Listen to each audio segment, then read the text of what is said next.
नमस्कार दोस्तों, XY axis education में आप सभी का स्वागत है।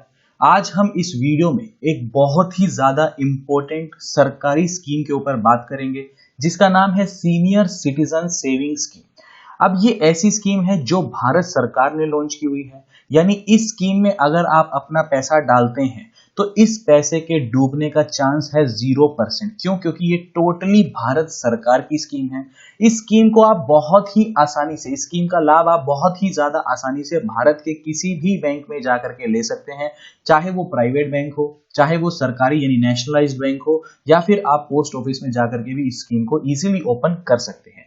अब इस वीडियो में हम डिटेल में समझेंगे कि कितना इसका रेट ऑफ इंटरेस्ट है, कैसे हमें हमारा पैसा मैच्योरिटी पे मिलेगा। बेसिकली सारी की सारी चीजें इस स्कीम से रिलेटेड हम इस वीडियो में पॉइंट टू पॉइंट डिस्कस करेंगे। इस स्कीम के फायदे क्या हैं, नुकसान क्या हैं।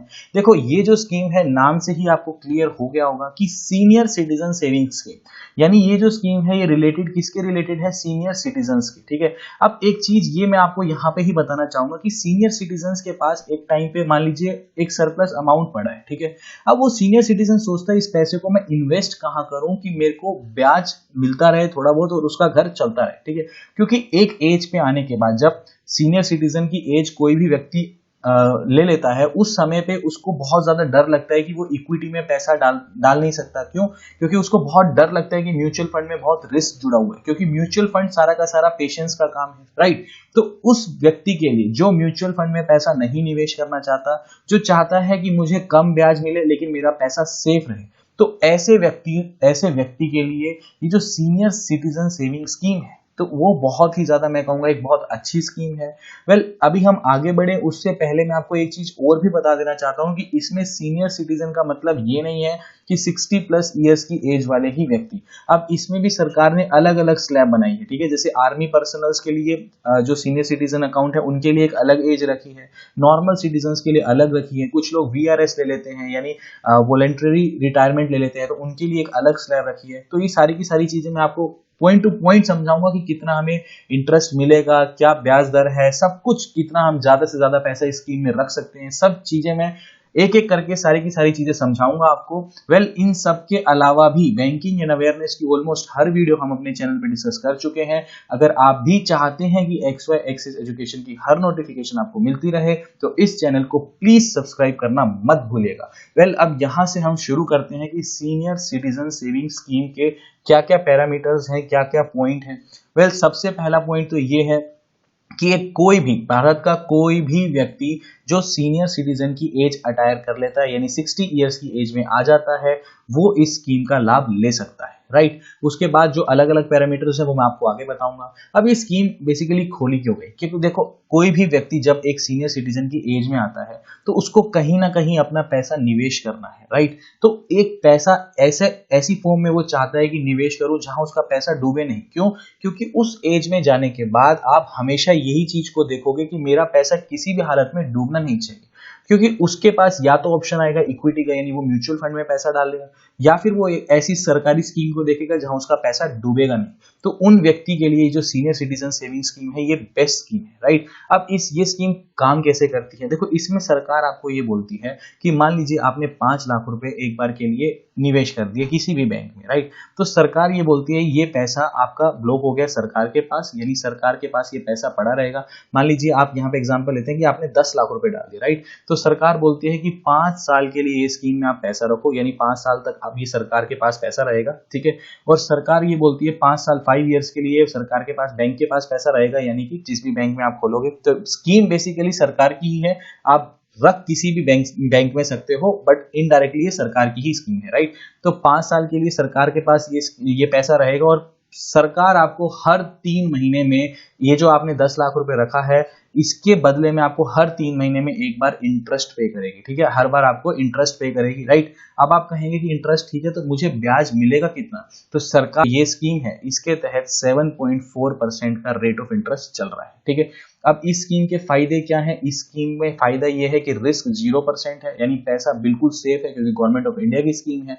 रेट ऑफ इंटरेस्ट भी अगर मैं देखूं तो ठीक ठाक अच्छा ही रेट ऑफ इंटरेस्ट है। अगर 7.4% इंटरेस्ट सेफ स्कीम में जहां पैसा 100% रिटर्न हमें मिलेगा तो मेरे हिसाब से कुछ बुरा नहीं है। जो लोग देखो, अब एक तरफ आते हैं जिनको पैसा ही इक्विटी में डालना है, तो उनको ये लगेगा 7.4% बहुत कम रेट ऑफ इंटरेस्ट है। आप देखो, अगर आप भी रिस्क ले सकते हो तो ठीक है, यहाँ पे आप 12-15% कमाओ, कोई इशू नहीं है, इक्विटी में पैसा डालो, लेकिन इक्विटी में रिस्क भी बहुत है, राइट? क्योंकि कोरोना वायरस आया तो कितने लोगों का पैसा डूबा। अगर सेफ हैंड्स में पैसा देना है तो यानी जिन लोगों को ऐसा लगता है कि मुझे कम पैसा चलेगा लेकिन पैसा डूबना नहीं चाहिए, राइट, तो उनके लिए बेस्ट स्कीम है। अब यहाँ पे बात कर लेते हैं कि रेट ऑफ इंटरेस्ट की हमने बात करी, सेकंड इज टेन्योर। यानी अब आपके मन में एक सवाल आएगा कि 5 साल से पहले क्या, अगर मान लीजिए आज मैंने 10 लाख रुपए सरकार के पास रख दिया है, मैंने किसी भी बैंक में ये अकाउंट खोल लिया, राइट, तो इस हिसाब से 5 साल के लिए मेरी इन्वेस्टमेंट तो ब्लॉक हो गई, क्या मैं प्री मैच्योर विड्रॉल नहीं कर सकता? वेल, कर सकते हो, प्री मैच्योर विड्रॉल हम कर सकते हैं, लेकिन 1 साल के बाद, यानी शुरू का 1 साल तो आप पैसे को हाथ भी नहीं लगा सकते, प्री मैच्योर विड्रॉल भी नहीं कर सकते।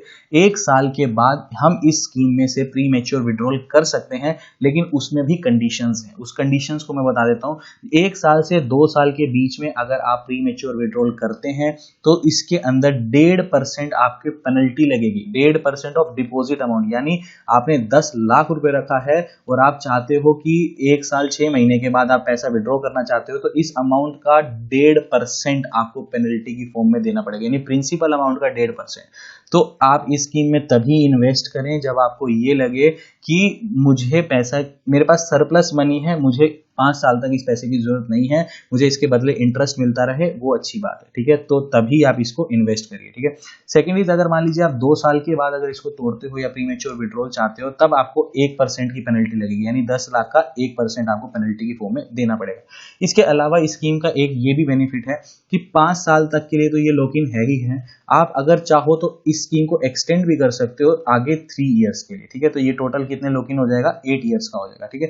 बट ये जरूरी नहीं है आपको करना, अगर आपको लगता है कि ठीक है अकाउंट खुला ही हुआ है तो इसको 3 साल के लिए और एक्सटेंड कर लेते हैं, तो इस स्कीम में आप इसको 3 साल के लिए और एक्सटेंड भी कर सकते हो, राइट। लेकिन 5 साल पूरे होने के बाद अगर आप चाहते हो पैसा निकालना तो इजीली आप पैसा निकाल सकते हो पूरा, आपके ऊपर कोई पेनल्टी नहीं लगेगी। सरकार आपको आपकी पूरी प्रिंसिपल, मतलब आपने 10 लाख रुपए डाला था तो 10 लाख रुपए आपको पूरा सरकार 5 साल के बाद आपको 10 लाख रुपए आपके सेविंग अकाउंट में डाल देगी। इसके अलावा आपने इंटरेस्ट तो हर 3 महीने में कमाया ही है, राइट। उसके बाद आगे क्या है, देखो अब इसमें मैंने आपको ये बताया था कि पहली चीज तो 60 इयर्स, कोई भी भारत का व्यक्ति जिसकी एज 60 इयर्स है वो इस अकाउंट को खोल सकता है। अब सरकार ने कुछ छूट दी, जो वीआरएस लेते हैं, मान लीजिए जो जॉब सेक्टर में है ना, वो वॉलेंट्री रिटायरमेंट ले लेते हैं, ठीक है, तो उन व्यक्ति के लिए जो एज रखी है सरकार ने रिटायरमेंट की, तो वो 55 साल की उम्र में भी इस स्कीम का लाभ ले सकते हैं, ठीक है।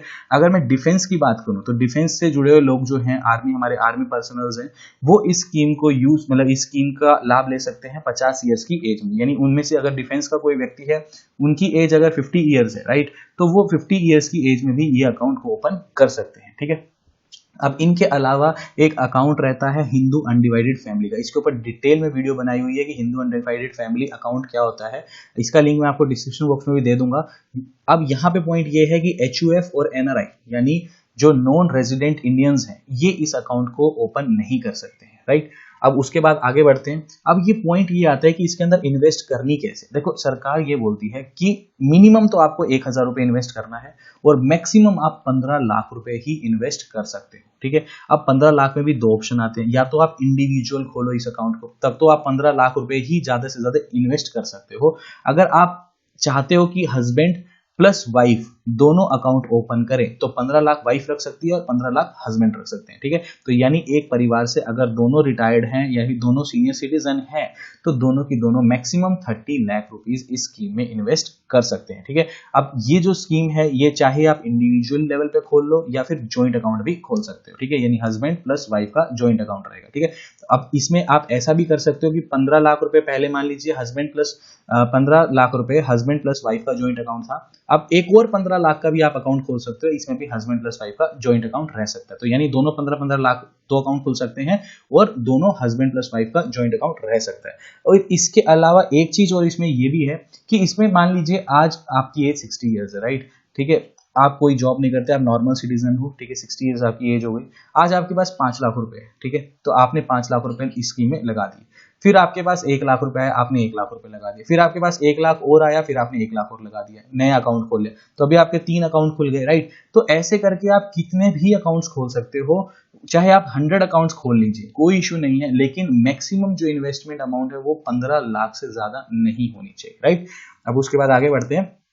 अब यहाँ पे पॉइंट ये आता है, ये मैंने आपको ऑलरेडी बता दिया कि मिनिमम 1000 रुपीज और मैक्सिमम 15 लाख रुपए आप इन्वेस्ट कर सकते हो, राइट, बेनिफिट्स लेने के लिए सारी की सारी चीजें। अगर आप 1 लाख से कम इन्वेस्ट करते हो तो आप कैश दे के भी इस अकाउंट को ओपन कर सकते हो। अगर आप चाहते हो कि 1 लाख से ज्यादा इन्वेस्टमेंट करनी है तो उस केस में आपको जो पैसा है वो सिर्फ चेक की फॉर्म में ही देना पड़ेगा, राइट। नंबर ऑफ अकाउंट्स हम ऑलरेडी डिस्कस कर चुके हैं, उसकी कोई लिमिट नहीं है, आप चाहे तो 100 अकाउंट भी खोल सकते हो। पॉइंट ये भी हमने समझ लिया कि रेट ऑफ इंटरेस्ट जो हमें मिलेगा वो हमें इस स्कीम के तहत मिलेगा 7.4% का। मैंने आपको इसका फायदा और नुकसान दोनों बता दिए हैं। कुछ लोगों को लगेगा रेट ऑफ इंटरेस्ट कम है, स्कीम का जो टाइम पीरियड है वो ज्यादा है, कुछ लोगों को लगेगा कि रेट ऑफ इंटरेस्ट ठीक है, अच्छा है, क्योंकि इन्वेस्टमेंट बिल्कुल सेफ है, 100% सेफ इन्वेस्टमेंट है, सरकारी स्कीम है, पैसा डूबने वाला नहीं है, राइट। उसके अलावा जो इंटरेस्ट है, वो जो इन्वेस्टमेंट है वो लॉक्ड है, आपको पता ही है 5 साल के लिए जो इन्वेस्टमेंट है वो लॉक्ड है। तो ये सारी की सारी चीजें हमने देखी। अब इस स्कीम के तहत एक चीज ये और आती है कि मान लीजिए आपने 5 ईयर्स के लिए, ठीक है, ये लॉक्ड स्कीम है, आपने 10 लाख रुपए लगाया था, ठीक है। अब आपका मन आया कि यहाँ पे मैं 3 साल के लिए और एक्सटेंड कर लेता हूँ, राइट। तो यहाँ पे स्कीम ये बोलती है कि जो आपने ये 5 साल के लिए पैसा डाला था ना, ठीक है, तो यहाँ पे रेट ऑफ इंटरेस्ट आज मान लिया आपने आज स्कीम खोली तो 7.4% का रेट ऑफ इंटरेस्ट चल रहा है, ठीक है। तो जब ये टाइम पीरियड आया, यानी जब 5 साल पूरे हुए, तो यही सेम रेट ऑफ इंटरेस्ट नहीं चलेगा इस 3 सालों के लिए। यहाँ पे जब आप इस पॉइंट पे पहुंचेंगे तब यहाँ पे जो रेट ऑफ इंटरेस्ट चल रहा होगा, मान लीजिए उस टाइम 8% चल रहा हो तो 8% मिलेगा, उस टाइम 6% चल रहा होगा तो 6% मिलेगा, यानी एक्सटेंशन के टाइम पे कोई रेट ऑफ इंटरेस्ट में चेंज नहीं आएगा, ठीक है। और रेट ऑफ इंटरेस्ट में कोई चेंज नहीं आएगा, और जो आपको इंटरेस्ट है वो हर क्वार्टर पे पे किया जाएगा, यानी हर 3 महीने में आपको सेविंग अकाउंट में पैसा डाल दिया जाएगा।